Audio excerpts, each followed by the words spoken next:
Depois que o pastor mostrou um monte de artéria do corpo, eu estou me sentindo uma veinha. Ele mostrou tantas pessoas ali, né? Eu falo, Jesus, tem misericórdia da minha vida, Senhor, que eu sou o menor da casa do meu pai. Mas ainda bem que o Espírito que habita em nós é sempre o mesmo, né? O que eu tenho para falar com vocês hoje é sobre coração e mente. Quando é impossível correr. Então, se eu posso dar um tema para a nossa mensagem, o tema vai ser esse. É um tema desafiador porque ele coloca eu e você numa posição reflexiva muito forte. Já parte do pressuposto da reflexão que o pastor nos deu no tema. Jesus, eu sou gay, e agora? Né? Cafezinho, uma aguinha, você se sente em casa, daqui a pouco você põe uma cadeira aqui e bate papo. Que é um tema desafiador, porque a gente está numa bifurcação, né? Eu digo que, infelizmente, a igreja do passado, ela não soube lidar com algumas coisas. E hoje nós somos obrigados a conseguir lidar com aquilo que eles trataram com banalidade. Então, a igreja do passado, ele tratou de qualquer forma com tema relacionado à sexualidade. Então, o que a gente mais vê nas igrejas é o problema de falar de sexualidade em si, porque as pessoas são, de certa forma, eles são tudo reprimido. Então, aí viu alguém que errou na sua área sexual, aquele que é reprimido, mas ele está doido para fazer também. Só não tem a coragem de assumir o coração dele. Então, a nossa responsabilidade hoje como igreja é saber como lidar nesse processo hoje e tratar com as pessoas, na maior parte das vezes, que saíram de dentro do arraial. Então, pensar as pessoas que saíram de dentro do nosso arraial é duro, porque a gente pode tratar de duas formas. A gente pode tratar em muita graça e muito amor, e a gente pode simplesmente deixar que Deus faça a sua vontade. A gente pode simplesmente deixar que Deus o encontre. E eu posso dizer isso com propriedade do encontro de Deus na vida do pecador, porque depois de 12 anos, ele foi ao meu encontro. Depois de 12 anos, sem o confronto direto, até conversei com o pastor hoje, eu não vou muito para o confronto com pessoas quando eu vejo que elas são obstinadas. Porque ela está obstinada no pecado dela, eu entendo que ela precisa tratar com Deus, é a ação de Deus converter o coração dela, então deixa ela para lá. Aí muitas das vezes elas podem pensar, mas quem disse que eu preciso viver o que você fala? Ou quem disse que o que você fala é verdade? Não pode ser verdade para ele, mas é verdade para mim. Então, para essa pessoa, talvez não é uma verdade, mas para mim é a minha verdade. E a minha verdade, ninguém pode me impedir de dizê-la, porque ela é minha. Além de ser minha, ela é de tantos outros. Ele é de tantas outras pessoas que encontraram a verdadeira paz. E a verdadeira paz é cabeça no travesseiro, segurança no seu momento de descanso. Só dorme em paz quem sabe que se você partir dali para a eternidade, está garantida a sua passagem. Quando está garantida a sua passagem, né? E eu eu fui fazer o boletim, faço parte da primeira igreja batista em Mogi das Cruzes, é uma igreja que tem 107 anos. E aí um dos irmãos tinha que escrever a pastoral da semana e ele não conseguiu. E ele todo atribulado, falou, eu não estou conseguindo. Eu falei, irmão, daí que eu faço para você. Fui para casa na madrugada, fiz a pastoral e na pastoral eu descrevi que eu perdi o medo do escuro. Steve Hawkins, ele disse assim que o paraíso é uma fábula para quem tem medo do escuro. Ele disse que as pessoas que têm medo do escuro criam paraíso porque eles têm medo do inexistente. E aquilo ali me fez refletir. Eu falei, Deus, o meu medo não é medo do escuro, o meu medo é da finitude. É esse o meu medo. O meu medo é da luz. Ah, então é aí que é o lugar. E eu escrevi e contra-argumentei no argumento dele, dizendo que eu perdi o medo do escuro, porque eu descobri a verdadeira luz. Abra sua Bíblia comigo em Hebreus 10. Hebreus 10, 16.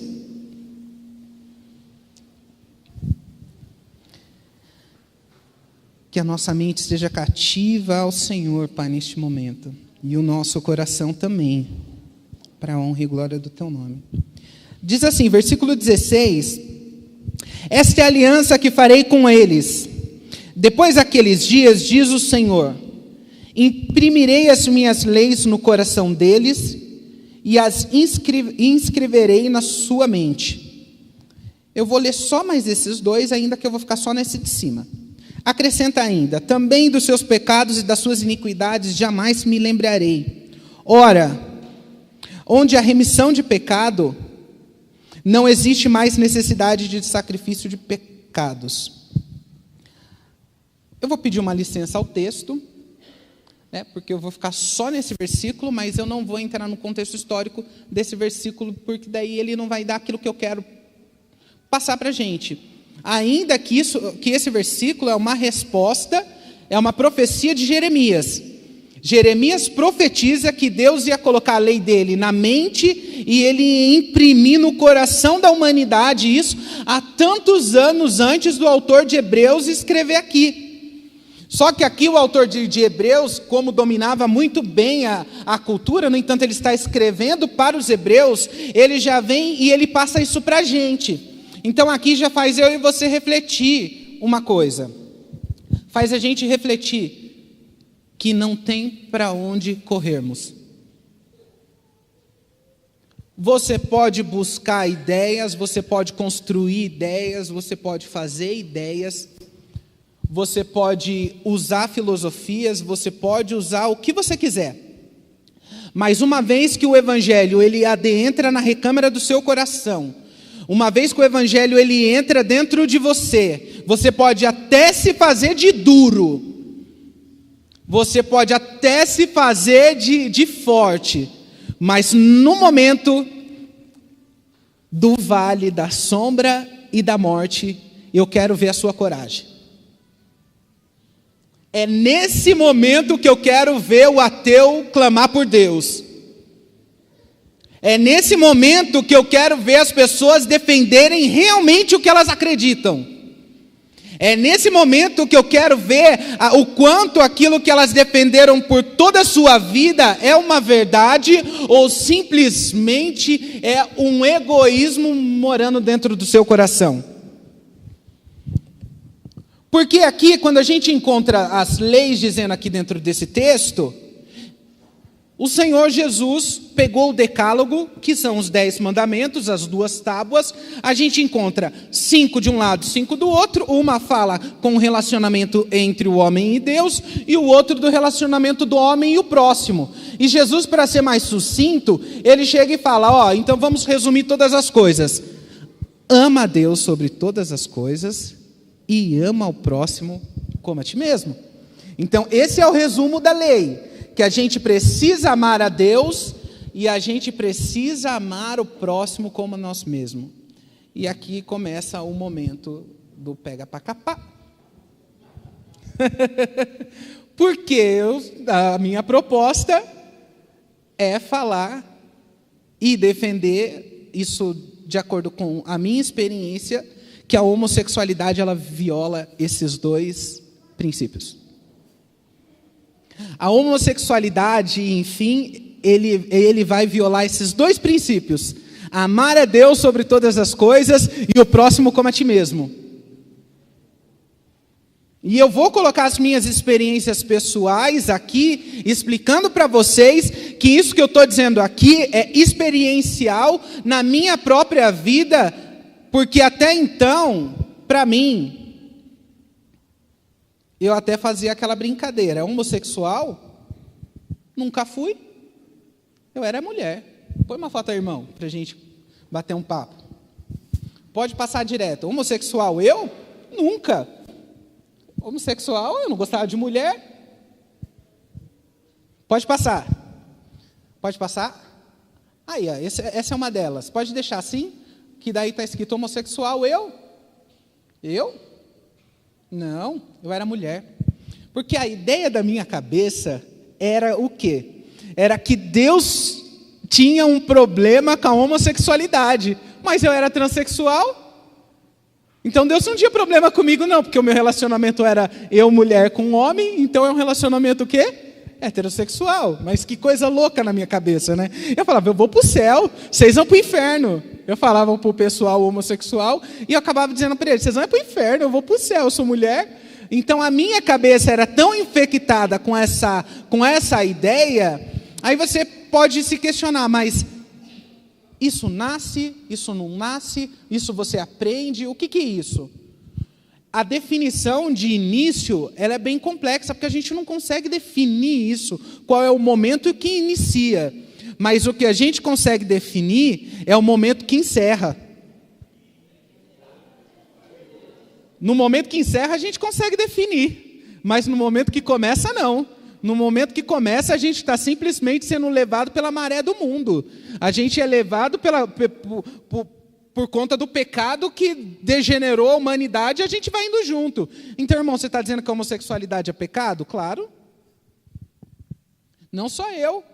Eu falo isso, a antropologia vai falar isso, a sociologia vai dizer isso também. Eu não estou falando do sociólogo que defende causa. Eu estou dizendo, olhando para a sociedade como um todo, olhando para todas as culturas, eu estou olhando para a história. Eu estou vindo cravando na história algo linear. Eu não estou dizendo hoje o que a nossa reengenharia social diz. O que eu estou dizendo é que a biologia vai confrontar, a fisiologia vai confrontar, então tudo vai ser contrário. Aí a pessoa fala, não, mas eu preciso viver o que eu sinto. Eu preciso viver só o que minha mente criou. Agora, o que o meu corpo diz, não tem nada a ver. Aí a gente encontra problemas seríssimos de fator de saúde. Tem um vídeo no YouTube que é bastante conhecido de uma médica que ela foi investigar em São Paulo o que estava fazendo com que a maioria dos homossexuais morressem, né, em decorrência da AIDS. E aí ela foi cavucar, queria saber o que era que estava causando a morte entre eles. E ela cavucou, e aí ela chegou e falou para um dos professores dela, o professor, ela estava no seu doutorado, falou para ele, professor, eu encontro que a maioria dos homossexuais, eles morrem porque tem acúmulo de fezes no coração deles, que é chamado de endocardite bacteriana. Está acumulado tudo isso no coração deles. Aí ela achou que era em decorrência do HIV por causa da imunidade baixa. Aí o médico falou, não tem nada a ver, deixa isso de lado. Ele não quis apresentar para ela. Mas ela insistiu, reviu outros casos, e todos eles morriam da mesma coisa. Aí ela chegou e falou para o médico, doutor, mas está aqui mostrando que todos eles tinham endocardite bacteriana. E o médico disse para ela, eles têm endocardite bacteriana por causa que eles são homossexuais e têm relação anal. Então, o que as pessoas querem dizer para a gente? Que é lícito. É lícito a destruição do seu corpo. É lícito você destruir o seu corpo pensando que o seu corpo é fonte de prazer. É lícito você ter um monte de doenças relacionadas à homossexualidade, que você vai ter várias, como câncer de próstata é mais fácil entre os homens. E eles nunca vão dizer para a gente qual é o problema. Como não disseram nem para mim, na minha idade de 15 anos, quando eu fiz a injeção de silicone industrial no meu corpo, na idade de 15 anos, ninguém falou para mim, você está colocando um tumor dentro de você, que a qualquer momento esse tumor seu, o seu corpo pode identificá-lo, e no momento que o seu corpo o identifica, os anticorpos vão agir ali, e você pode ter simplesmente uma infecção generalizada. Não, porque eles não vão dizer isso para a gente. Eles não vão jogar a real para a gente, e eles não vão apresentar nem para mim, nem para você, qual é a realidade do mundo, submundo da homossexualidade. Sabe por quê? Porque eles não querem isso. Porque as políticas públicas e as políticas de minoria querem a mentalidade deles para conseguir atingir um fim para os seus próprios meios. Então a gente pensa que não, mas eles querem o quê? Por que eu criei uma passeata gay? Para eu mostrar o quanto que eu tenho de pessoas que são suscetíveis à minha manipulação e para dizer que eu tenho tudo isso de voto. Não serve para outra coisa. Serve simplesmente para demonstrar o meu poder de influência.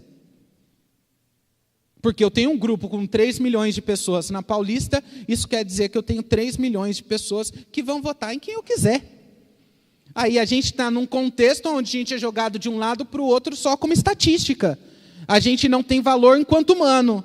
Aí a gente se depara com a realidade dos nossos dias, onde a gente se encontra com Deus, e Deus começa a dar valor para o humano, e as pessoas querem dizer que a gente tira a liberdade do humano. Deus tira a gente do lixo e coloca no luxo. O luxo de Deus é a gente viver em completa gratidão em todo o tempo. O luxo de Deus não é ter muito, é ser grato em tudo que você tem. Esse é o luxo de Deus. É tendo, é não tendo, é com frio, é sem frio, é na saúde ou é na doença, é na prosperidade ou na escassez, é na dor ou é na alegria, na tristeza ou na felicidade. Em todas as coisas a gente encontra segurança naquele que nos fortalece. Em todas. Então eles vão mostrar que o nosso discurso é um discurso fora da curva, porque o discurso deles está dizendo que você precisa fazer do seu corpo as suas regras, que o aborto é legal, que você precisa colocar para fora um feto indesejado, você precisa matar, e quando na realidade eles não caem a ficha, porque a mentalidade deles está completamente influenciada malignamente por conta do sistema mundial. Porque a intenção do sistema mundial é quebrar o Ocidente. Para quebrar o Ocidente, eles precisam quebrar o cristianismo. Só se quebra o Ocidente se quebrar o cristianismo. Se não quebrar ele, não quebra o Ocidente. E o intuito deles é quebrar o Ocidente. Como que eles querem fazer isso? Imigração islâmica.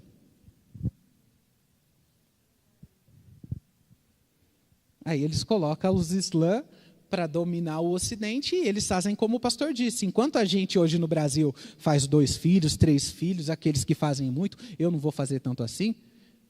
Nenhum. Depois vocês vão entender, irmãos. Não ri, não. Fica de boa aí. Aí eles chegam e fazem 8, 9 filhos. Então a população deles vão alargar de forma descomunal. Vão alargar mesmo, e eles vão encontrar um fim, um objetivo para aquilo que eles desejam. Irmão, passa mais a outra fotinho que está aí para os irmãos dar uma olhadinha, que o negócio era punk. Irmãos, está assim, mas não é que vocês não tenham visto nunca ninguém de lingerie na vida, não, mas, né? Tá assim, não é para chocar vocês, não é para chocar vocês mesmo, sim. É para chocar mesmo. Tá, pastor? Só para dar uma chocada, assim, eles já viram isso, eles veem aí comercial de lingerie, né, irmãos? Aquilo ali morreu, não se preocupa não.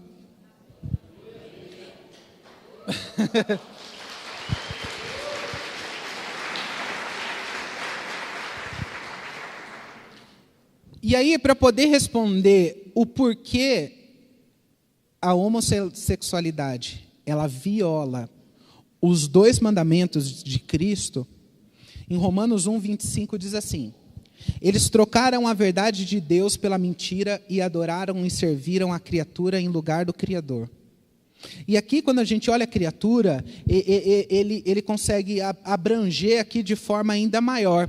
Porque quando a gente pensa criatura, a gente pensa no outro, mas criatura somos nós mesmos. A criatura aqui que eles adoraram mais a eles mesmos do que ao Criador. Eles adoraram mais as suas vontades e aos seus prazeres do que adorarem ao Criador. Então, aqui, automaticamente, a pessoa ela se depara com não amar a Deus sobre todas as coisas. Aí eles trazem para o nosso entendimento e para a nossa reflexão a seguinte coisa. Mas isso que vocês estão falando não é justo, porque Deus é amor. Deus é amor. E Ele não vai querer que eu não seja feliz com alguém. Mas, irmãos, vamos fazer uma metáfora simples. O pastor Anderson tem os filhos. Aí o filho dele está com 2 ferrinhos, e esses 2 ferrinhos descascados tem um outro ferrinho. Aí ele chega ali perto da tomada e vai colocar esses 2 ferrinhos ali. O pastor Anderson vai passar a mão na cabeça dele e vai falar para ele assim: meu filho, não faz isso, bebezinho. Não faz isso, não. O pastor Anderson vai colocar ele para correr daí. Sai fora, moleque, sai daí. Vai dar uma chamada de atenção nele, para que ele entenda que ali é um lugar que precisa de avertimento. Eu preciso avertir, falar de outra forma, para que a pessoa entenda que ali não é o lugar para ela colocar aquilo. Então eles querem mostrar que o Deus que nós acreditamos, que eles acreditam que é o Deus deles, quando na realidade não é. Falar em Deus é simples no Brasil, porque o Brasil tem Deus, mas agora falar do nosso Deus, aí é outra coisa. O nosso é outra coisa. O Deus deles, eu não sei quem é, mas o nosso, ele é santo, ele é digno, ele é bom, ele é fiel, ele é justo. Ele é justo, e um Deus incapaz de mudar um coração do pecador, ele não é um Deus, ele é simplesmente o ego disfarçado dessa pessoa.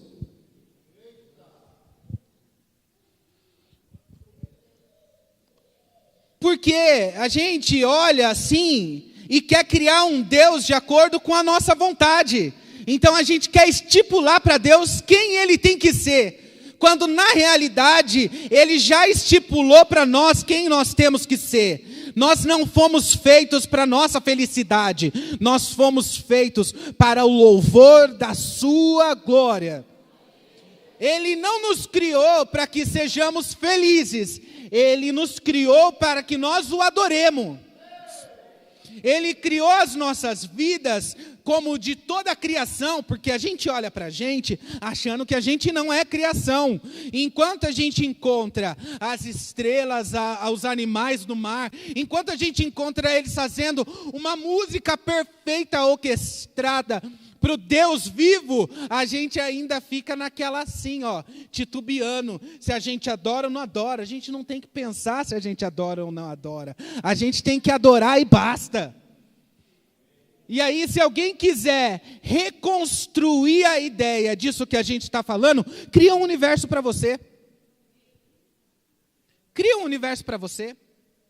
Faça como o Criador que criou para ele. Ele criou, ele manda. O Estado é laico, mas o universo tem dono.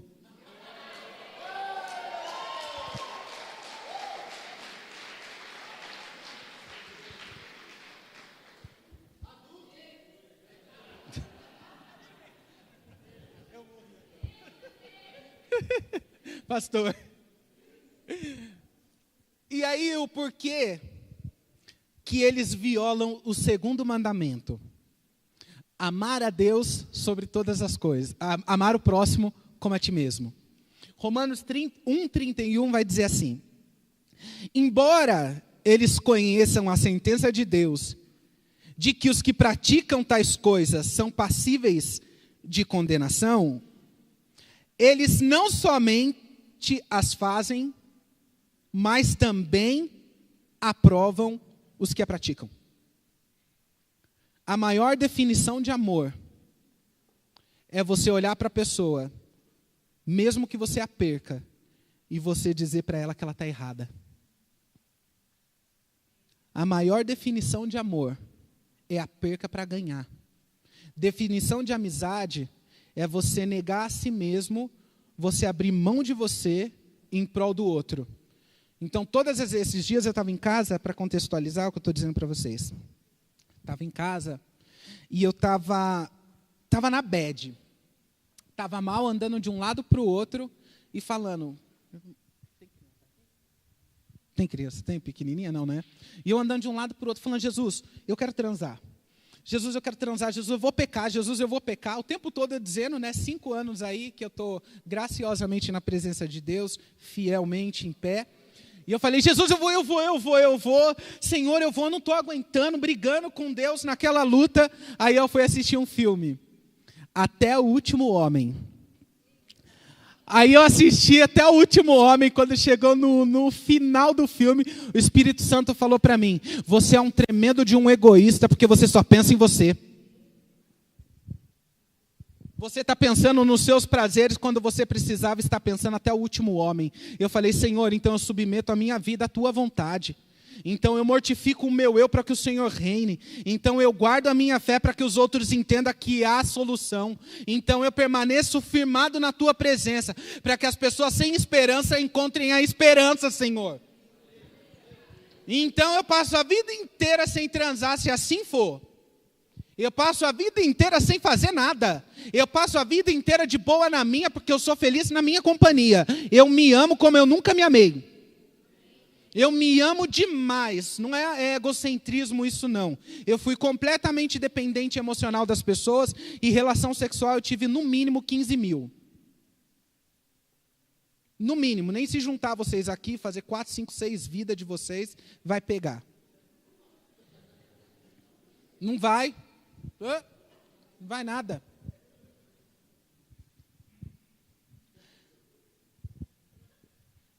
Porque se eu amo ao próximo, como eu posso concordar? Eu amo ao próximo, não necessariamente eu preciso tratá-lo mal. Mas isso não quer dizer que eu divida com ele os mesmos pensamentos que ele tem. Eu vou dizer para ele: eu te amo, tenho amigas, tenho amigos, tenho pessoas que eu amo de paixão. Converso, brinco, durmo junto, faço tudo que vocês possam imaginar. A gente ri, a gente pula, a gente faz todas as coisas. Mas todas as vezes eu olho para as minhas amigas, que são transexuais, mudaram de nome, fez tudo, e eu olho para a cara delas e eu falo: vocês sabem que vocês são um homem. E elas abaixam a cabeça e se submetem. Porque eu falo isso para elas não concordando com o que elas vivem, mas não subjugando a pessoa que ela é. Eu não subjugo a pessoa que ela é. Eu subjugo o pecado que tá agindo nela. Então a subjugação está no pecado, está para o pecado, e não para o pecador. O pecador não, a gente caminha com ele porque a gente vai ter que caminhar com ele mesmo. Quem vai fazer a divisão é o Senhor.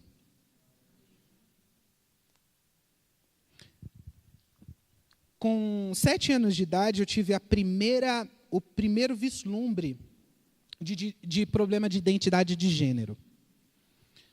Com 7 anos de idade, eu não sabia se eu era menino ou se eu era uma menina.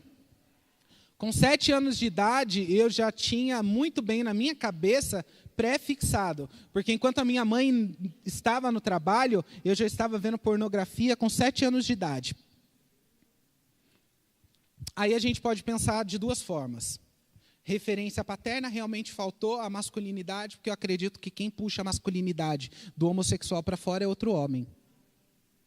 Só que daí na igreja a gente faz uma inversão. O homossexual anda com a mulher e a lésbica anda com o homem, quando na realidade é o inverso, porque são os homens que vão ensinar ele a como se comportar. Mas aí os homens, muitas das vezes, se eximem da sua responsabilidade. E hoje na igreja que eu estou num direcionamento de Deus, porque Deus me tirou da onde eu estava e me fez ir para um lugar onde eu só ando com homem. Ó, irmãos, está vendo? Estou machão, ó. Estão vendo? Fico na roda com eles, irmãos. Aquela roda dos homens ali, aquela coisa toda. Daqui a pouco eu faço uma daquelas piadas e eles ficam super à vontade, porque o maior segredo é a gente ter paz com Cristo. Porque quando a gente tem paz com Cristo, o que o outro pensa é um problema dele. Não estou nem aí para o que o outro pensa, nem aquilo para o que o outro acha. Porque eu sei quem eu sou nele. E eu sabendo quem eu sou nele, se ele quiser, ele me sara de todas as coisas. Né? Porque normalmente na igreja o que acontece? As pessoas querem que a pessoa saia da homossexualidade, ele vem para a igreja e ele fica machão. Mas, irmão, quem é a pessoa que sofre um acidente de carro contra a parede e fica com uma deficiência que ela volta dali toda curada? Ninguém. A gente sofreu um acidente por causa do pecado, você acha que a gente vai voltar sem a sequela? Impossível. Impossível. A gente vai voltar sequelado, mas a gente não liga não, irmãos. A gente não liga não. Porque eu não quero ser o outro. Eu quero ser eu. Eu só quero ser eu. casado, não casado, solteiro, feliz, branco, careca, gordinho, magrinho, eu não quero saber, eu quero ser eu. E para eu ser eu primeiro preciso descobrir quem é Ele. Não tem como ter um autoconhecimento sem a gente conhecer o Criador. Não tem como a gente conhecer, por exemplo, vou dar um exemplo simples. Pegar uma máquina, né? É que o brasileiro não tem costume de fazer isso não, mas o europeu tem. Então chega um eletrônico, você pega, você lê inteirinho o manual de função daquela máquina. A gente não tem o costume de fazer isso não. A gente não lê, mas aí a gente sempre leva para uma pessoa que está autorizada a trabalhar na máquina quando está defeituosa. Então a gente precisa sempre lembrar que a gente está defeituoso desde o momento que nascemos e a gente precisa voltar para o Criador da máquina. A gente precisa voltar para Ele, que Ele sabe como ajustar todas as coisas. Ele sabe como encaixar cada pininho no seu lugar de novo. Ó, eu vou encaixar. Aí a gente olha para o passado e fala, ó, as coisas velhas se passaram. A primeira pessoa a clamar por Deus na minha família foi eu. Sou filho de 7 irmãos, nós somos em 6 irmãos. Minha mãe se separou quando eu tinha 2 anos de idade. E eu sou o do meio, o penúltimo. E eu passei numa igreja católica, passei numa congregação cristã no Brasil com 7 anos e fui para essa igreja evangélica e comecei a ir lá. E ali foi a primeira vez na minha vida que eu ouvi um eu te amo. Quem falou para mim que o eu te amo foi uma irmã. Deus tomou essa irmã no meio da igreja, essa irmã veio e falou para mim, ninguém vai dar valor para você, mas eu te amo, eu te escolhi, você vai fazer tudo o que você quiser, mas você vai voltar porque eu já defini a sua história. Irmãos, eu chorei tanto, que eu nunca tinha ouvido eu te amo. Minha mãe não tinha falado, meu pai não tinha falado, os meus irmãos só falavam que eu era viado mesmo. Viado, bicho, o que pensar aí? E aquilo trazia para mim a insegurança de saber quem eu era.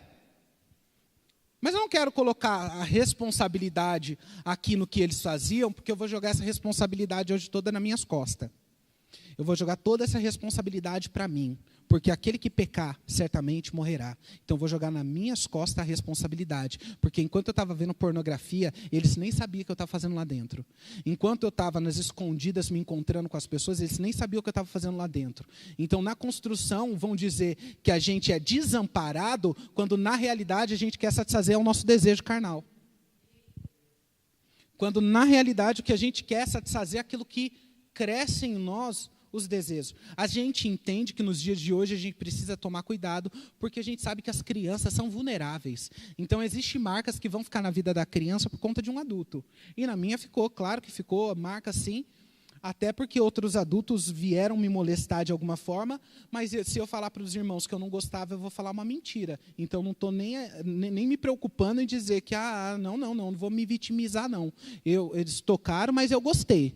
E Deus sabe quando a pessoa gosta. Deus conhece o coração do homem. Deus conhece o coração do homem com 7 anos, com 8 anos, com 9 anos, com 10 anos, e aí vai por diante. Até a criancinha, a mãe já sabe que ela já tem a semente do mal dentro dela. Ela olha para a sua cara, não te belisca, te aperta, faz todas aquelas coisas. A gente fala, tu é filho do cramunhão mesmo. Tu é filho dele. E aí bate o pé, é mimado, é aquilo outro. E a gente já sabe que ela precisa de conversão. Todo mundo vai precisar dessa conversão. Minha irmã foi por crack, foi usuária de crack, pesou 37 quilos. Ela chegava a usar 8 calças. Meu outro irmão também era envolvido com o tráfico de droga. O meu outro irmão era um prostituto de mão cheia. O outro era bandido. E o outro, até hoje, é torto. Tem um caráter completamente ruim, maldoso, vingativo e perverso. Então não era um ambiente familiar favorável. Não era. Mas a mensagem do Evangelho nunca mais saiu de dentro do meu coração. Nunca mais. Aí, com 11 anos, a minha irmã voltou de um desafio ao jovem, uma casa de recuperação. Quando ela voltou desse desafio ao jovem, Deus colocou no coração dela que a gente precisava mudar, que o meu irmão tinha pego a droga do tráfico. E a gente sabe que quando você pega a droga do tráfico, eles vão sentenciar você à morte. E eles sentenciaram meu irmão à morte. E aí a minha mãe queria mudar na segunda-feira, que era um feriado. Só que a minha irmã falou para ela, não, mãe, a gente vai mudar no sábado, porque na segunda-feira já está tudo arrumado. Mudar na segunda, tem que trabalhar na terça, tem que fazer tudo isso. E a minha mãe, as duas ficaram ali discutindo o que seria feito, até que, graciosamente, a minha mãe cedeu e a gente mudou no sábado. A gente foi embora. Na madrugada desse sábado, invadiram a casa onde a gente morava para assassinar a família inteira. E Deus fez simplesmente tirar todas as pessoas de dentro da casa.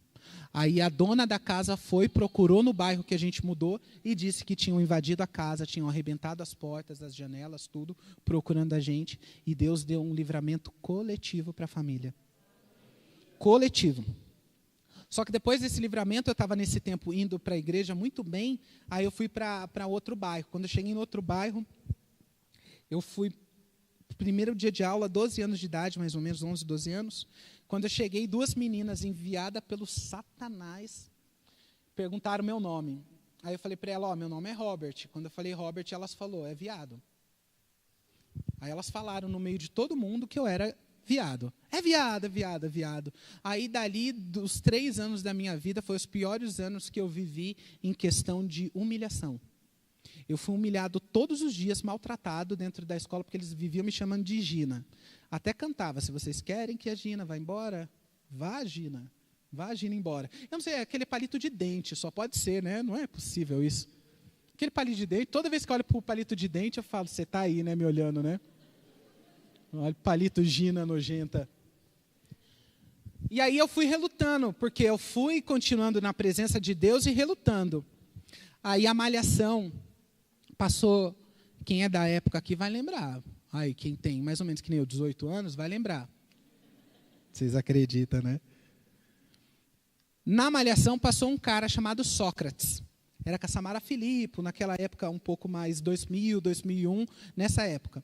Passou um cara chamado Sócrates. E quando eu cheguei na escola, eu não era mais a Gina. Eu virei quem?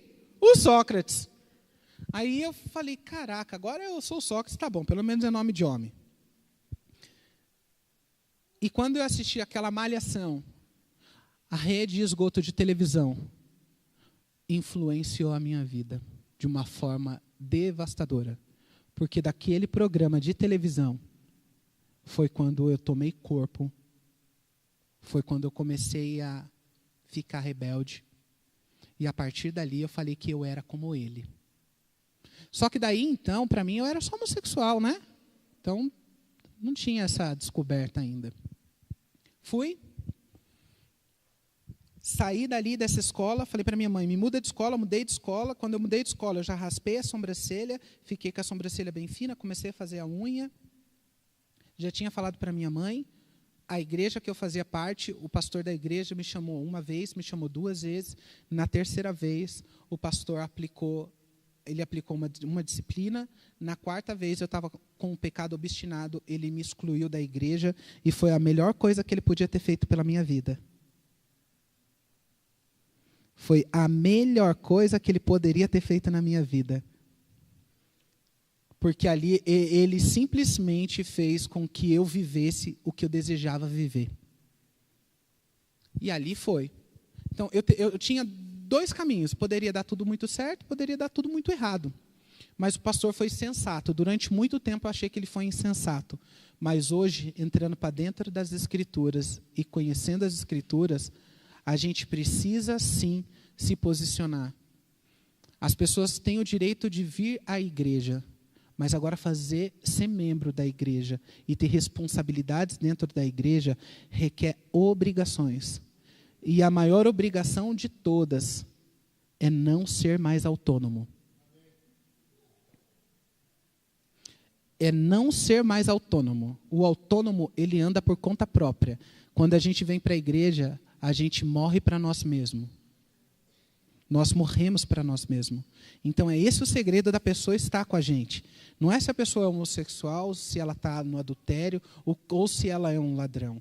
É saber se ela morreu para ela mesma. Porque se ela morreu para ela mesma, faz parte da membresia. Agora, se ela não morreu para ela mesma e ela não quer morrer para os seus desejos, então você vai ser convidada a não fazer parte. Porque senão nunca os líderes e pastores vão poder disciplinar e ter uma igreja saudável. Porque sempre vai ser aquela guerra constante entre aquele fez, aquele pode, aquele não pode, então ninguém pode nada. As Escrituras que podem todas as coisas. Então ela marcou, a gente simplesmente baixa a crista. E aí eu saí, fui para uma balada gay. Irmãos, que delícia. Verdade, irmãos, achei meu ambiente. Falei, cara, estava perdido no mundo, fui encontrado. Faço parte dessa turma. Sou igual a eles. Aí eu novinho, né? Ainda a primeira camiseta que eu fui, nesse dia conhecer essa balada, estava escrito, porque Deus amou o mundo de tal maneira que deu seu Filho unigênito.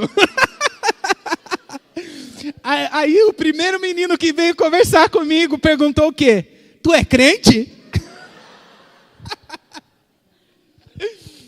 Aí eu disse para ele, eu sou. Aí foi a primeira vez que eu tive uma relação consensual, com a minha mentalidade estava pronta para aquilo. E eu falei assim, não, eu estou no meu ambiente, é isso aqui mesmo que é para eu estar, e eu vou viver isso para o resto da vida. Só que a gente pensa que vai ser um mar de rosa. Então a gente olha para aquilo, a gente pensa que vai ser sempre daquele jeito. E muito rapidamente, a primeira pessoa que eu vi foi um travesti. Quando eu vi aquele travesti grandão, eu olhei e falei assim, mas isso aí é homem? Aí falaram para mim, é travesti. Aí dentro de mim eu falei, poxa, eu queria ser como ela. Aí eu fui conhecendo outros, aí eu encontrei adolescentes da mesma idade que eu, 15 anos, que já estavam fazendo tratamento de inibição hormonal. Então eles estavam fazendo a inibição, tomando a progesterona e já estavam mudando o aspecto. Aí eu olhei para eles e falei, eu também quero, o que eu preciso tomar? E eles me explicaram na época, você toma isso e começa a tomar, e eu fui tomando. E eu já tinha disfunção hormonal mesmo, e aí rapidamente as minhas formas foram mudando. Aí teve um dia que eu fui e encontrei esses jovens, eles estavam na rua fazendo programa. Aí eu saí do barzinho, um carro passou. Quando esse carro passou, eu olhei para ele. Quando eu olhei, ele parou. Quando ele parou, eu falei para ele, me dá R$25? Aí ele falou, te dou. Eu falei, então tá, vamos. Irmãos, depois daquele dia, eu fiquei durante 12 anos na prostituição fundo. Mas fundo a nível pesado. Porque eu entendi que eu podia ganhar dinheiro ali. E aí eu comecei a ganhar dinheiro. Minha avó chegou em mim nessa época, minha avó era viva, falou para mim, filho, deixa eu te contar uma coisa. Sua mãe já sofreu muito com seus irmãos, né? Com a droga, com todas aquelas coisas. Ela falou para mim, filho, não deixa sua mãe sofrer mais. Eu falei, tá bom, vó. Eu baixei a cabeça e falei para ela, vó, eu vou embora de casa. 15, 16, aí com 16 anos nessa balada chegou uma travesti. Falou para mim, vamos para minha casa que eu vou fazer de você uma linda japonesa. Aí eu falei assim para ela, japonesa, não sei porque todo mundo me chama de japonês, não sei, eu sou eu mesmo. Mas não sou japonês, não. Aí ela falou isso para mim, no outro dia eu estava na casa dela de Malicuia. E aí ela colocou 2 litros de silicone no meu corpo. Vou falar para os irmãos que é a dor das trevas.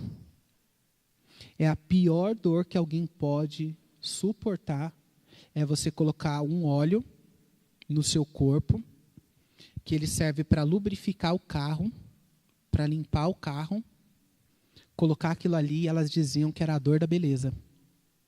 Não era a dor da beleza, era a dor da sentença.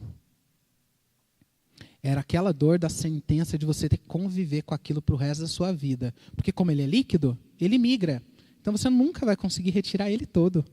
Nunca, é impossível.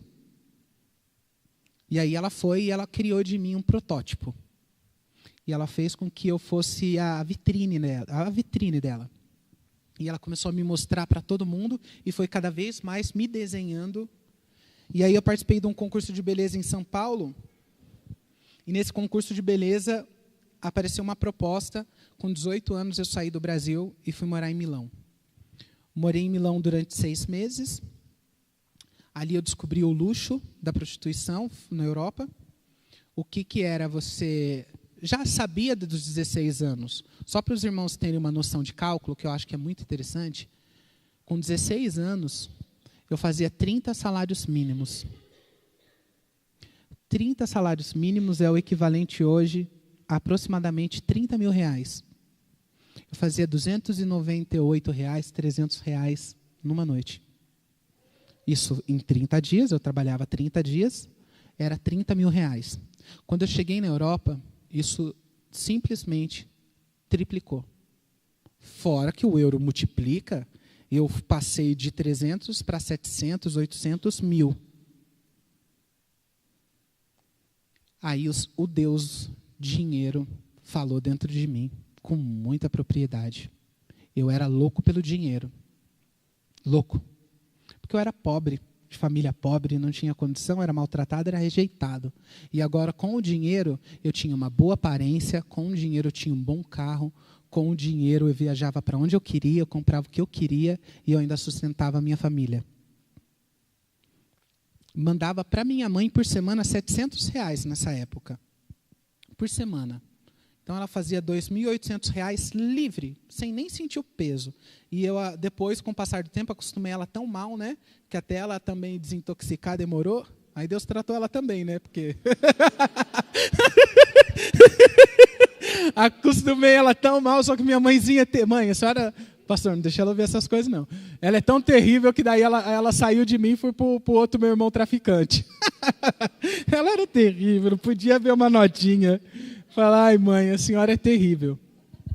Aí ela foi para o meu irmão traficante, ficou na aba dele uns bons anos. Na minha ela ficou uns 12. Na dele ela deve ter ficado mais uns 6 anos ali, mais ou menos. A velhinha era terrível. Todo ano ela trocava o guarda-roupa. Ah, mãe, por que você está trocando roupa todo ano? Ah, filho, porque eu gosto. Com as suas bolsinhas assim, andando. Eu falava, essa mulher foi acostumada mal. Aí eu comecei a fazer várias pontes aéreas, idas e vindas do Brasil e Europa. Só que tinha uma incógnita na minha cabeça muito grande. É que eu sabia que tinha alguma coisa errada comigo. Porque eu olhava para as travestis e eu falava, mas eu não pareço travesti. Eu não tenho nada a ver com os travesti todo esvairado, aquela coisa toda chamativa, gostava de chamar atenção, de aparecer, muita maquiagem. E eu não, eu era super de boa na minha, gostava de andar na rua, passar desapercebido, sem passar maquiagem, sem nada. Eu olhei e falei assim, cara, eu não sou igual a eles. Aí eu assisti um outro programa de televisão que é My Secret Self, que quer dizer que o meu segredo escondido, que os Estados Unidos começou a mostrar a criança de 4, 5, 6 anos em diante, que tinha distúrbio de identidade de gênero, que eles eram transexuais. Aí quando eu olhei aquilo, eu falei, eu sou isso. Eu sou igual a eles. E aí eu tomei a decisão, no ano de 2010, eu fui para Bangkok, fiz a cirurgia de mudança de sexo, fiz a mudança em Bangkok, voltei, depois fiz uma outra cirurgia, fiz a mudança de nome também, na certidão de nascimento, em todas as coisas. Eu olhava para Deus e eu falava assim, presta atenção. Ou você faz um milagre na minha vida, ou eu vou morrer desse jeito. É uma coisa ou outra. E era engraçado, até falei para o pastor, que toda a roda que eu estava conversando com as pessoas, eu estava na conversa, na conversa toda, né, que a gente tinha, eu falava para eles, se você morrer, você vai para o inferno. Eu era o desviado evangelista. Vocês estão rindo? Verdade, irmãos. Às vezes a gente estava naquela brisa da balinha, do êxtase, a gente estava na brisa da ketamina, a gente estava na brisa da cocaína, na brisa da diversão do final de semana, quando estava todo mundo assim noiado, eu falava, Deus existe, e se a gente morrer vai todo mundo para o inferno. Aí eu cortava a brisa, daqui a pouco eu via gente querendo ir embora, desviado, já se ligava ali também, já cantava para subir. Aí quando eu estava na brisa pegando, eu sempre pegava alguém para evangelizar. Aí teve uma vez que eu estava com um cara, eu falei, Deus, olha que coisa, né? Eu lá com o cara me pagou uma fortuna para usar droga com ele. Eu falei, cara, tô aqui usando droga com um cara. E eu saí de Mogi das Cruzes, uma cidade do interior do Brasil, pobre, pé rapado, duro. Tô aqui com esse cara ganhando mó grana. O cara é romano, de uma das culturas entre as, não a mais antiga, mas de uma cultura bem antiga. E eu tô aqui falando para ele do evangelho. Na noia, duro de cocaína, e falando do evangelho para ele, cantando vitória. Eu falei, eita. E cantava muita vitória. E aí ele chegou e falou para mim, então eu vou te revelar um segredo. Eu falei, tá bom. Ele falou assim, come macarrão que você vai viver muito. Eu falando uma coisa séria, ele falou assim, ó, o segredo da longitude, enfim, isso aí, é você comer macarrão. Eu falei, nossa, mas será que é por isso que os italianos vivem 100 anos, 102 anos? Eu falei, vou comer macarrão. E ali não saía de dentro de mim. Por isso que eu coloquei o tema da mensagem, coração e mente. Porque no nosso coração e na nossa mente, o evangelho nunca vai desaparecer. Você pode tentar esconder ele com o que você quiser, você pode tentar usar a filosofia que você quiser, você pode tentar esconder na prática pecaminosa que você quiser, mas aqui a gente tem uma via. Se você morrer, e você morrer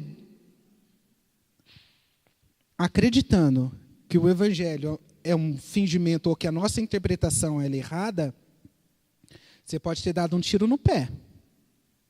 Agora, se a gente morrer, eu não perdi nada. Perdi nada, eu vou ganhar tudo. Não, claro, né, eu creio. Eu creio piamente no poder do evangelho. Mas, caso não fosse real, eu não perdi nada, ao contrário. Eu saí foi vitorioso, vou contar para vocês. Saí foi no lucro. Aí eu fiz uma viagem ao Brasil, 2012. Fiquei no Brasil durante um tempo, encontrei um pai de família. Eu era crente mesmo, irmãos, ó. Encontrei um pai de família com 3 filhos, queria me sustentar, e aí ele me sustentou, mas aí eu falei para ele, ó, você é casado, poxa, cara, eu não vou destruir uma família. Não vou destruir sua família, não quero saber disso. Porque eu já sabia que eu ia embora, falei, os filhos vão ficar aí, sofrendo a vida. Falei, vou embora. Se ser gente boa levasse para o céu, eu estava no céu. Vocês acreditam, né? Aí eu cheguei, falei com ele, falei que eu ia deixar ele, deixei ele e voltei para a Europa. Quando cheguei na Europa, 3 meses eu estava com o casamento pronto. O casamento já estava marcado, e aí eu falei para minha irmã, manda todos os documentos do Brasil que eu vou casar. Aí ele viu uma mensagem no meu WhatsApp escrito assim, eu quero dormir com você, quero passar a noite com você. Aí ele chegou para mim e falou, e aí? Você quer dormir com quem? Você quer passar a noite com quem? E deu um tapa no meu rosto. Só que ele deu um tapa no meu rosto e eu, né, como uma boa mulher de classe, eu peguei o copo e joguei o copo nele. Mulher de classe não, irmãos. Eu era macho também. Peguei e joguei o copo. O copo pegou na mão dele e ele simplesmente abriu a mão e ele foi embora, não quis mais saber de mim, eu perdi o marido. Falei, puxa, perdi o marido, ia casar, ia pegar o passaporte europeu, estava de olho no passaporte, ia pegar de graça. Nossa, estava fixando nele, falei, daqui eu vou para a Suíça, da Suíça eu vou para a Austrália, aí que eu vou ganhar mesmo. Nossa, e de graça não ia pagar nada, era por amor. Amor, palavra linda que o povo usa, mas que não sabe o que significa. Eu gosto de dizer que o amor é a renúncia do seu direito. O verdadeiro amor é quando eu renuncio o meu direito. E aí a gente pode ver na gnose de Cristo, ele abrindo mão da sua glória por amor. Ele abriu mão de tudo que ele era, da sua glória, da eternidade.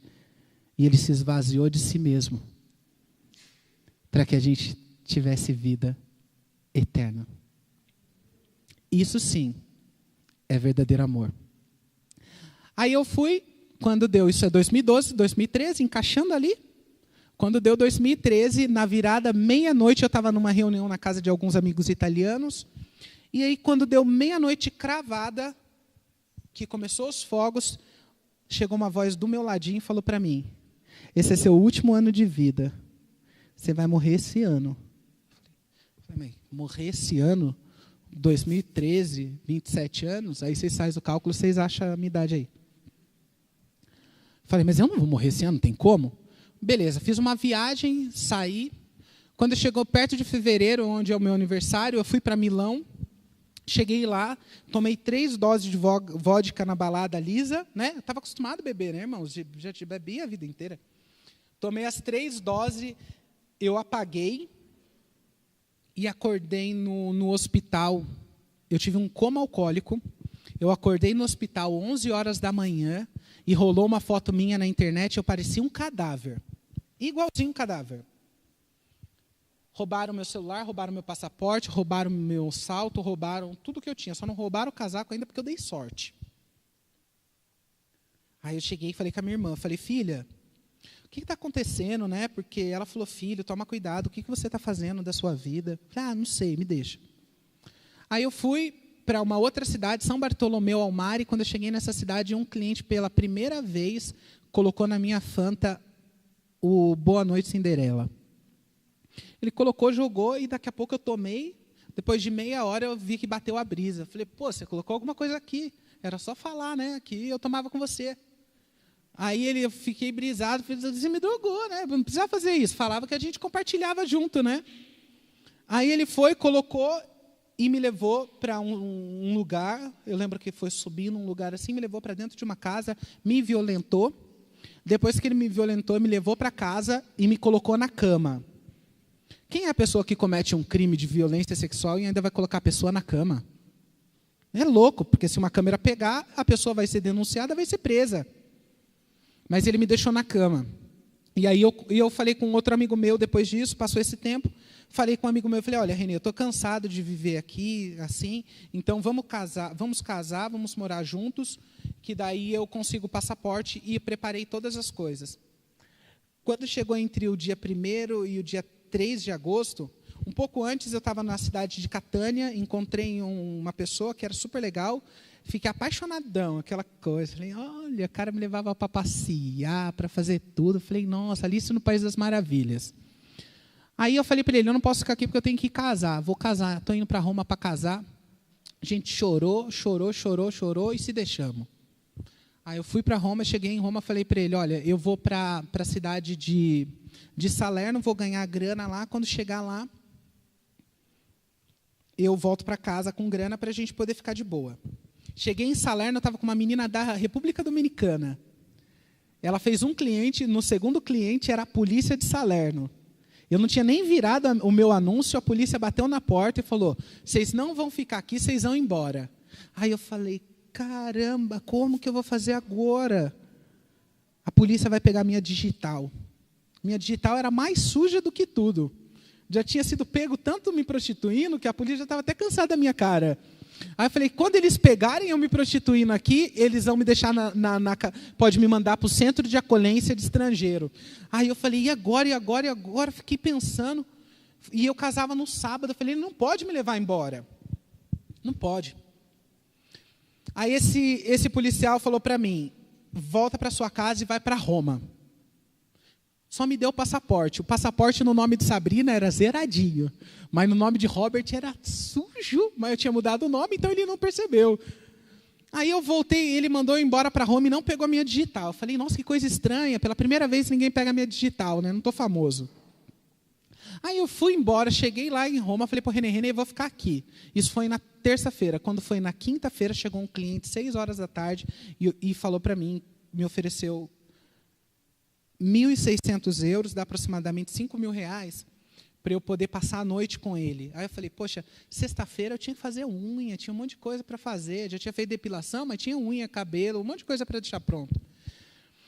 Aí eu falei, cara, esse cara vai vir com droga, vai vir com cocaína, vai me oferecer aqui e eu vou cheirar.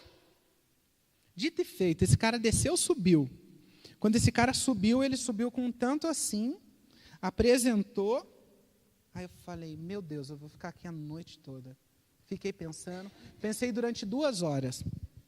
Aí veio esse cara viradão, piradão, na brisa doida. E nessa sua brisa doida, eu falei, não vou ficar com esse cara doido aqui, não, eu vou ficar doido também.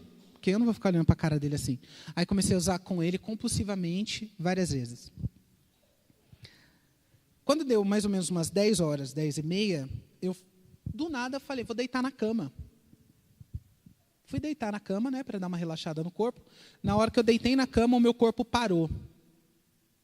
Na hora que eu deitei, a minha visão parou. Parei de piscar, parei de me mover, e a respiração diminuiu e o coração acelerou. E esse cara chegou e falou para mim, esvelha-te, dizendo para eu me acordar. Acorda, acorda. A gente estava com o ar-condicionado ligado a 17 graus, ele abriu a janela, ele pegou toda a droga que estava em cima da cômoda, pegou a droga, levou, jogou no vaso e deu descarga. E eu não me movia. E naquela hora que o meu coração disparou, eu falei, comigo. Está acontecendo alguma coisa. Está acontecendo alguma coisa comigo. Porque eu não tinha movimento.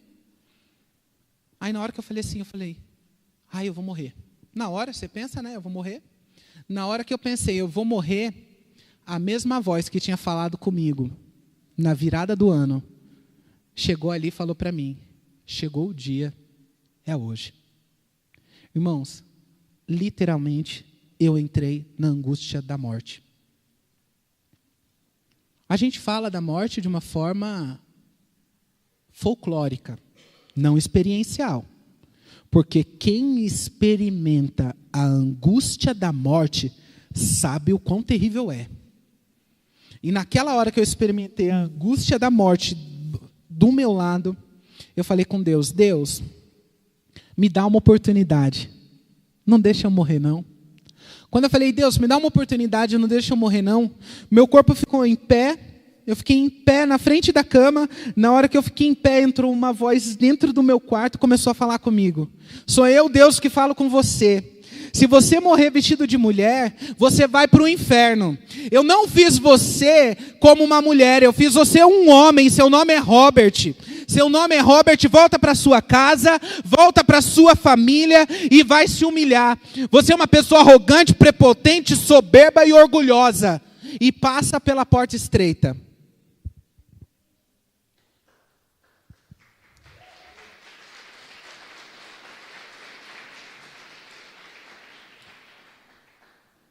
Só que Deus foi tão profundo que Ele pegou a minha mente. Do jeito que Ele falou, Ele entrou dentro da minha mente. Na hora que Ele entrou dentro da minha mente, Ele controlou a minha boca. E as pessoas que estavam ali ouviram tudo aquilo, mas a pegada de Deus era comigo. Quem estava numa outra atmosfera foi eu. E eu, que era o desviado, sabia que Deus estava falando, porque eu não sou louco de falar sozinho. Sou louco de a boca mexer e tentar formular o pensamento não formular. E quando o pensamento vinha tentar formular, a minha cabeça mudava. A minha cabeça girava e Deus parou de falar. Bum! Caiu assim, eu falei, Deus falou comigo, Deus falou comigo. Peguei o telefone. Na hora que eu peguei o telefone, que eu liguei para minha irmã, eu falei, filha, Deus acabou de falar comigo. Porque assim diz o Senhor, Deus manda te dizer isso, isso, isso. Profetizei para minha irmã o que ela estava vivendo naquele momento na vida dela no Brasil. Porque Deus, quando faz, Ele não deixa sombra de dúvida que Ele está fazendo. Naquele momento cravado, bum! Aí a minha irmã já tremeu lá, porque ouviu Deus falando no telefone, usando a minha vida para falar com ela, tremeu lá. Na hora que ela tremeu lá, eu fui e tinha que tomar a decisão. Isso era na sexta, isso era quinta para sexta. No sábado eu casava, eu decidi no sábado não casar. Cheguei no sábado, falei para o Renê, não caso, falei para todos os meus amigos, quebrei o chip, quebrei todas as coisas, e aí eu falei comigo, eu não vou casar, beleza. Aí eu falei, preciso comprar passagem aérea para ir embora. E os valores que eu tinha para passagem aérea, dava, mas só que eu tinha que deixar o aluguel pago para o Renê. Eu não podia ir embora e deixar o menino na mão sem ter onde morar. Então eu paguei o aluguel para ele, fiquei com pouca grana na mão. Aí eu fui procurar passagem cara, passagem... Falei, Deus, o que está acontecendo? Eu não consigo encontrar. Aí eu fui... Eu acho que eu já falei uns 200 aí, né? Eu tô aí. Eu falei, que aí, o quê? Eu fui e deitei para dormir ouvindo os louvores. Deixa eu contar uma outra coisa que é boa. Antes disso, um cara chegou e falou para mim assim, eu saí de casa, tinha saído de casa, cara veio, conversou comigo, me chamou para fumar um baseado com ele, eu fui. Aí quando chegou na porta de casa de novo, ele falou para mim, vamos comigo para o inferninho. Quando ele falou, vamos comigo para o inferninho, um taxista parou e ele estava ouvindo assim, remove a minha pedra, me chama pelo nome. Aí eu olhei aquilo assim, eu dei aquela tremida, falei, não vou no inferno com você não, eu vou subir.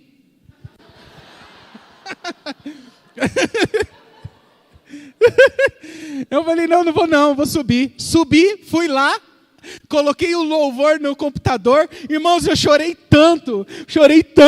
E eu estava orando, porque o louvor é uma oração quando você não tem palavra. O louvor é a oração quando você está fraquejando, quando você está caindo, irmãos. Ora, cantando. Entenda o que você está cantando. E ali eu cantei, nossa, irmãos, parecia que eu estava levitando. Cantei com outros amigos também, essa música marcou a nossa história. Aí eu fui e falei, não vou embora, beleza, deitei para dormir ouvindo os louvores. Quando eu deitei para dormir ouvindo os louvores, cochilei 2 horas. Quando eu abri o olho, saiu uma voz de dentro de mim, irmãos. Doce, mansa e suave. Saiu de dentro de mim e falou assim, abre o computador. Eu falei, opa. Peguei o computador, abri no mesmo site que eu tinha visto a passagem era 1.680, eu tinha 800 euros na mão. Na hora que eu abri o computador, a passagem caiu de 1.680 para 860. Não tinha escala, não tinha nada, a passagem caiu 50%, Roma-São Paulo, direitinho, sem preocupação. Aí eu falei, gente, a passagem caiu. Eu falei, Deus, olhei ali, falei, 800, falta 60. Aí eu liguei na minha amiga, falei, amiga, estou indo aí na sua casa. Aí cheguei na casa dela, falei, tudo que eu tenho em casa é seu por 100 euros. Tudo é seu. Me dá aí os 100 euros. Peguei os 100 euros, tinha um cartão pré-pago, eu tinha que colocar o dinheiro nele para conseguir comprar a passagem na internet. E aí eu entrei no primeiro lugar para comprar essa passagem, irmãos. Falei, eu vou andar a cidade inteira para conseguir carregar isso. Na terça-feira os limites já tinham acabado. E o correio estava fechado. No correio você carregava até 10 mil. Mas ali nos Tabacai tinha limite semanal. Eu falei, eu vou andar essa cidade inteira para conseguir. Quando eu cheguei no homem, falei, moço, quanto que o senhor tem aí disponível? Aí ele falou para mim, 860 euros. Coloquei os 860 euros. Falei, Deus, tu quer que eu vou embora mesmo, né? Fui, coloquei os 860 euros, a passagem caiu 50%, consegui carregar, aí eu cheguei em casa. Falei, Deus, o que eu vou fazer em casa?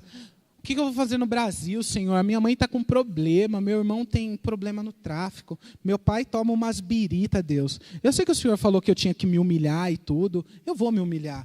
Mas Deus, poxa, aí o Espírito Santo falou para mim assim, de novo, saiu de dentro de mim essa voz maravilhosa e falou, entrega o teu caminho nas minhas mãos, confia em mim, mas eu irei fazer.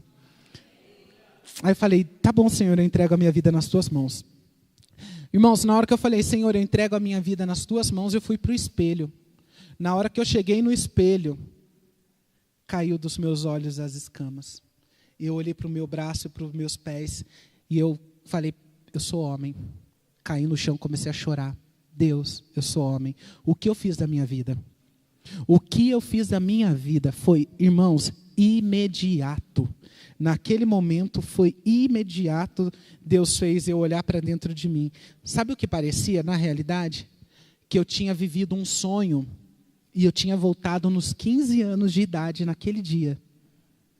Que eu voltei aos 15 anos e eu ia dar continuidade. Aí eu chorei e me arrependi. Eu estava com unha de acrílico no dente. As meninas sabem o que é unha de acrílico, né? Eu arranquei todas as 10 no dente. Todas no dente. Tirei o esmalte, tirei os anéis, tirei tudo. E eu já queria sair da Europa vestido de homem. Eu falei, mas eu tenho passaporte de mulher, como que eu vou sair de homem? Eu falei, não vou fazer assim não. Vou com muita calma. Tirei tudo, não penteei mais o cabelo e fiquei naquele conflito todo dentro de mim. Aí falei para minha irmã, estou chegando segunda noite.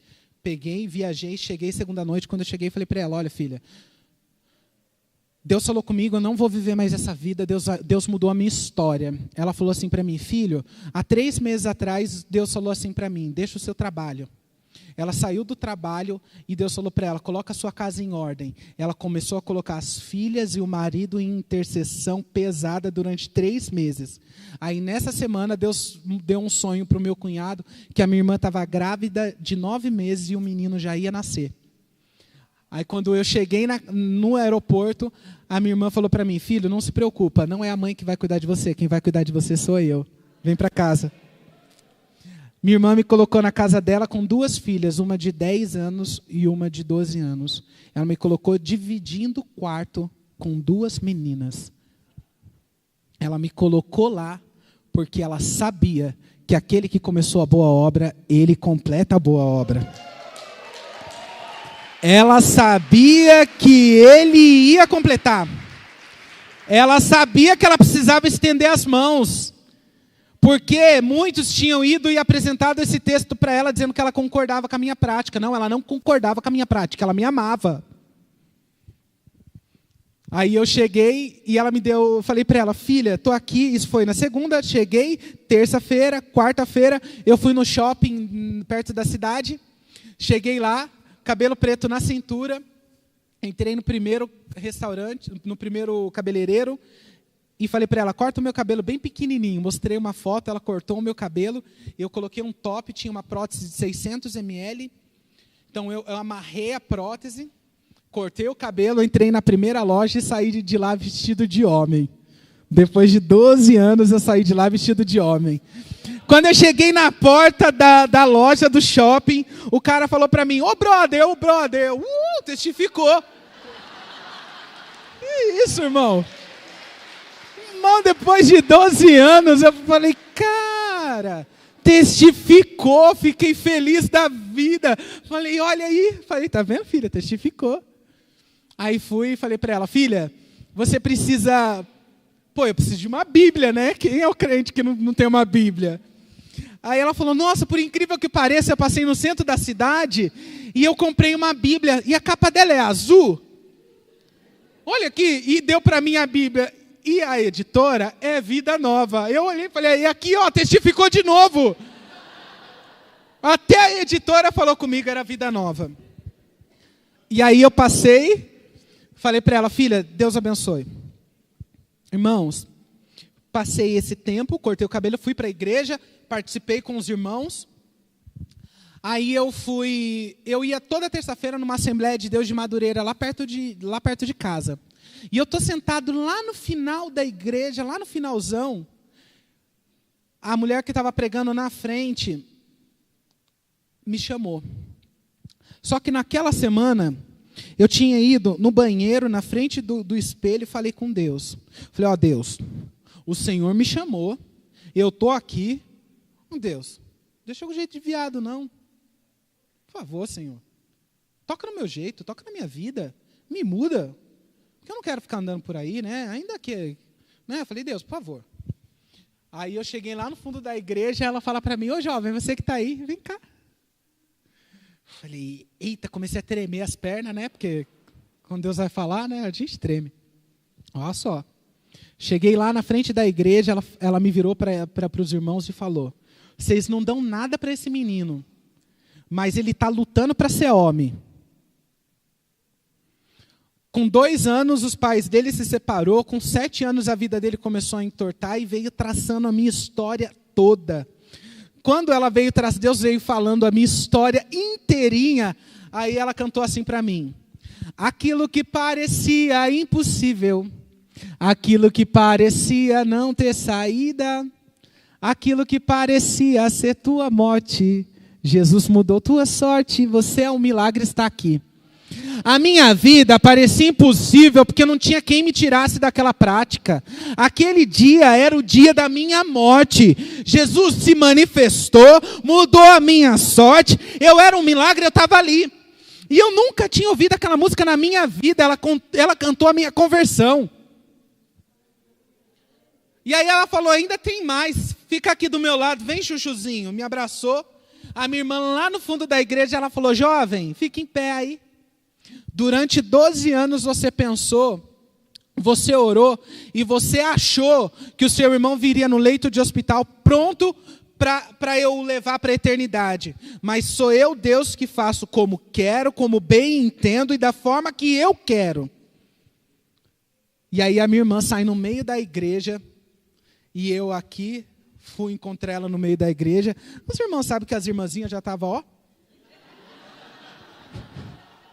Os irmãos sabem da Assembleia de Deus de Madureira, eles já estavam, ó. Porque, irmãos, as irmãzinhas estavam assim, daquele jeito, nos prantos, porque eu chorava, minha irmã chorava, a igreja chorava, aí elas choram e já né? E já mistura choro com línguas estranhas, já mistura tudo, aí vai lá, plá, vai tudo. Aí foi, a gente passou, voltei para casa com a minha irmã, e aí eu fui para o intensivão com Deus.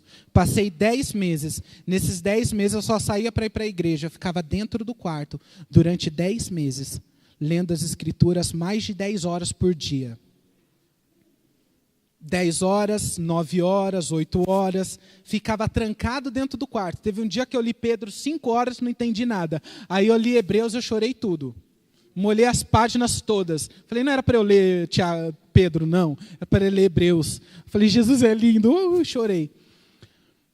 Porque a gente precisa, irmãos, entender que na caminhada do Evangelho, a maior guerra no âmago humano é viver as suas próprias vontades ou seguir a Deus. Para servir e seguir a Deus, você precisa morrer. Deus, ele não trata com pessoas vivas, ele trata com o morto. Porque se você está vivo para o seu eu, ele não tem responsabilidade nenhuma com você. Mas agora quando você morre para o seu eu, e você se submete ao autor da criação, a sua vida jamais é a mesma. Eu entendo aqui piamente, irmãos, eu vou dizer que Deus tem o seu plano, e o seu plano nunca pode ser frustrado. A gente sabe que Ele, como o autor da criação, a gente acha que Ele perdeu o controle da vida, mas Ele não perdeu, irmãos. Ele é como um maestro que está orquestrando, tocando todas as sinfonias do universo, colocando todas as coisas em ordem. Nada passa do seu controle. Nada, Ele está arquitetando todas essas coisas. Não é tarde, Ele chega no momento justo. Ele intervém na hora propícia. E se Ele não intervir, é porque Ele não quis. Ele não é obrigado a fazer nada. A gente não é obrigado a fazer nada. Ele muito menos é obrigado a fazer o que Ele não quer, porque Ele é Deus. Não sou eu que decido o que Deus faz. É Deus que decide o que Ele faz. Só que na nossa cabeça humanista, nós definimos o que Deus é. Nós definimos aquilo que o Senhor precisa fazer ou como Ele precisa agir. Nós definimos como que é a hora que Ele vai operar ou como Ele não vai operar. Onde Ele vai tocar, onde Ele não vai tocar. E comigo Ele não deu muita escapatória não, irmãos. Simplesmente Ele disse que eu tinha que me humilhar. E realmente a humilhação foi dolorosa. Eu passei realmente dias de muita humilhação, onde eu tinha dinheiro para tudo, depois eu era dependente de tudo. Dependente da minha irmã, do meu cunhado, das minhas sobrinhas, de todas elas dentro de casa, para eu ouvir que o cachorro tinha mais valor do que eu. As minhas sobrinhas diziam que o cachorro tinha mais valor do que eu. Mas eu abaixei a minha cabeça e falei, Senhor, a minha vida está no teu controle. O Senhor vai direcionar todos os meus passos. E aí os pastores, Deus levantou pastores e falou comigo, Robert, você pode ficar sentadinho na cadeira, que Deus fez na sua vida é lindo, mas fica sentadinho aí na cadeira, porque no momento certo você sai da aljava. E o pastor me segurou ali bonitinho e eu fui passando o tempo aprendendo. Deus foi me ensinando, foi construindo em mim a vontade dele. O que significa ter o verdadeiro Deus? É que Ele submete a criatura, feita unicamente para a sua glória, para se tornar obediente e mortificar o seu eu. O nosso Deus não dá espaço para a gente, irmãos. Ele quer a gente todo para Ele. Todinho. E ali eu abri mão do luxo financeiro, eu abri mão da beleza, eu abri mão da transexualidade.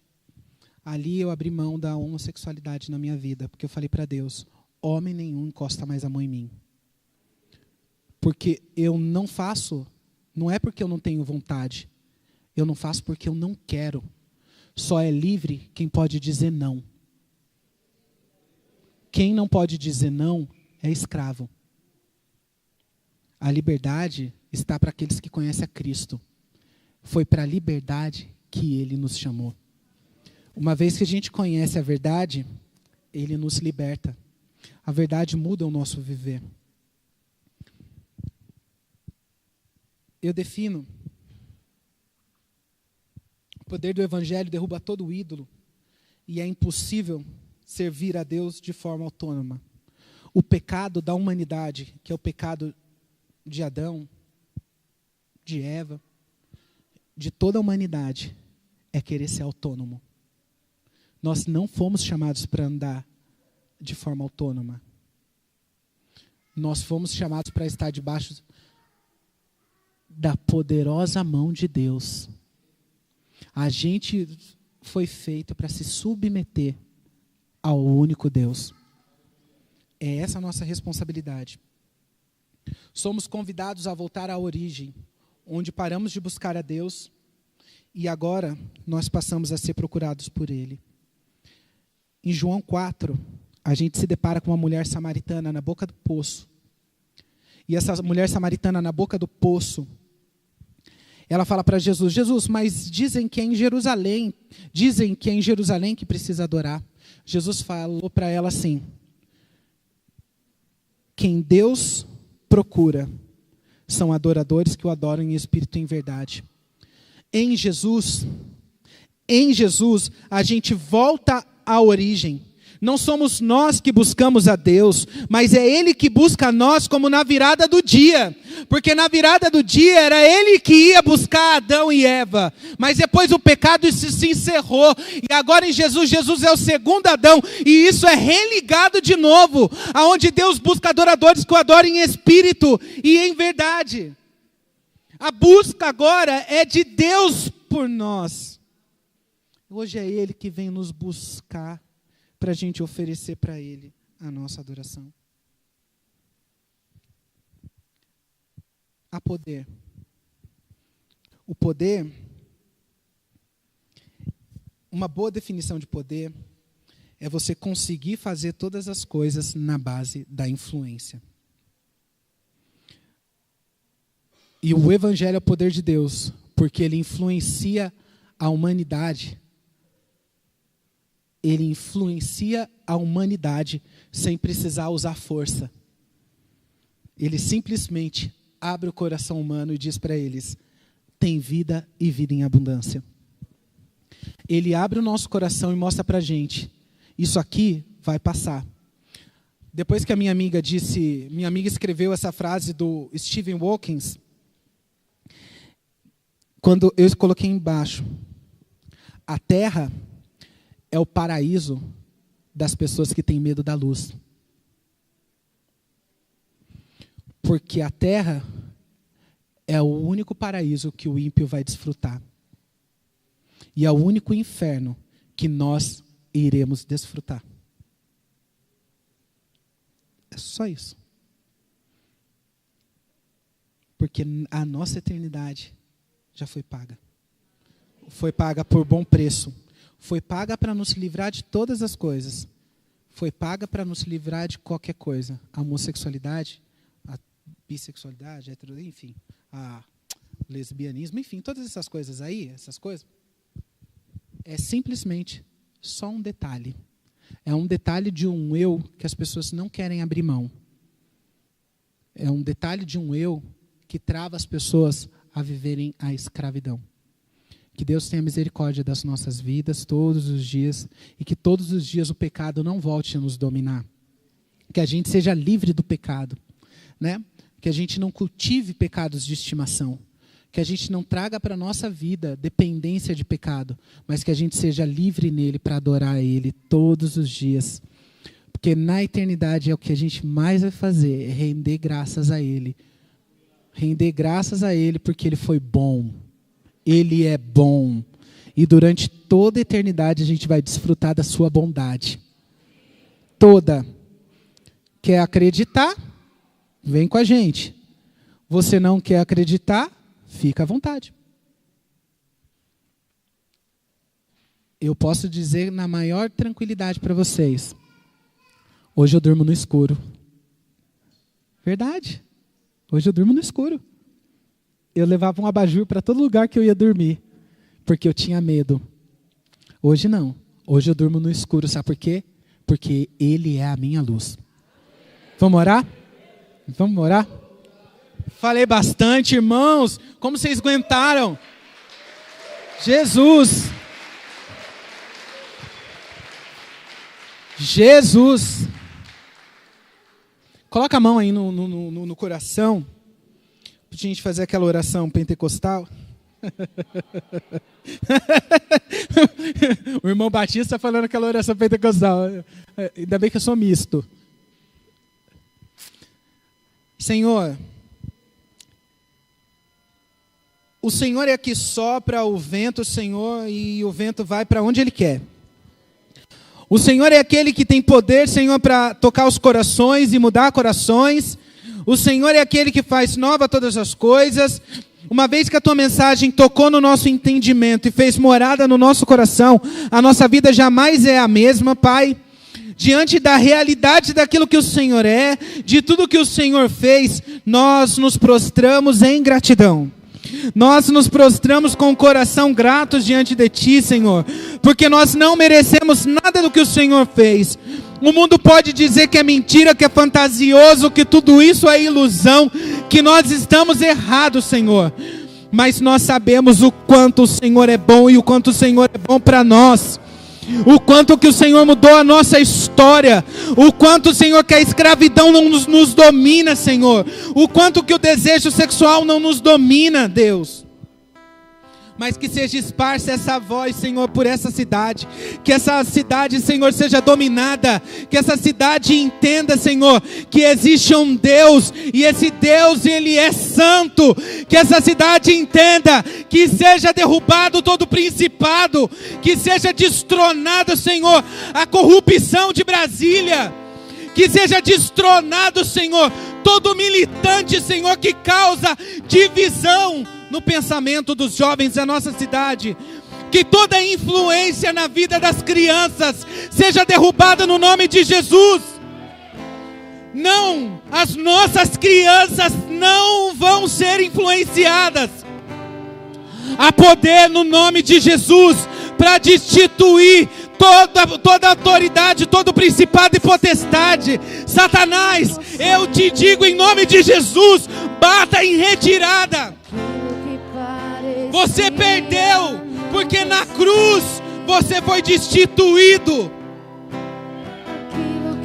Há poder no sangue de Jesus para a purificação dos pecados. Há poder no sangue de Jesus para libertar das amarras. Há poder no sangue de Jesus para reconstituir as famílias.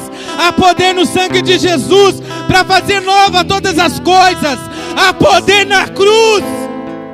Há poder na cruz, Senhor. Há poder, Senhor. E nós desfrutamos do poder da cruz, Deus. Nós nos entregamos diante de Ti, corpo, alma e espírito. Nós entregamos diante de Ti, Senhor, as famílias que aqui estão. Se tem filhos, se tem pessoas sofrendo com homossexualidade, Senhor, entre e muda essa história.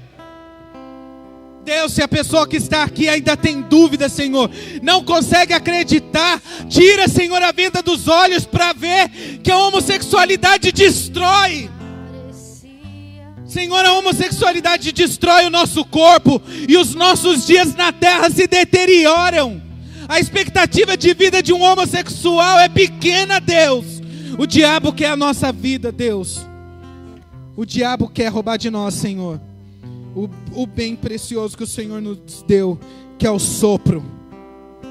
Ah, Deus, eu levanto diante de Ti, Senhor, nesta noite um clamor, pedindo ao Senhor intervenção. Que todo espírito de rebeldia, Senhor, contra essa igreja seja desfeito na autoridade do nome de Jesus. Que todo levante contra essa igreja seja desfeito no nome de Jesus.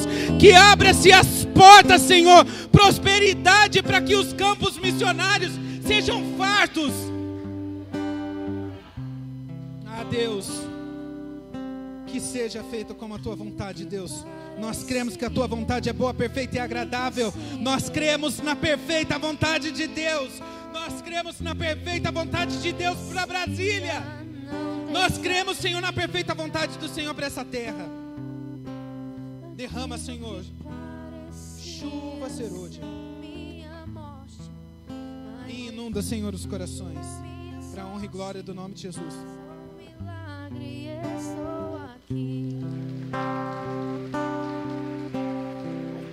Que parecia impossível.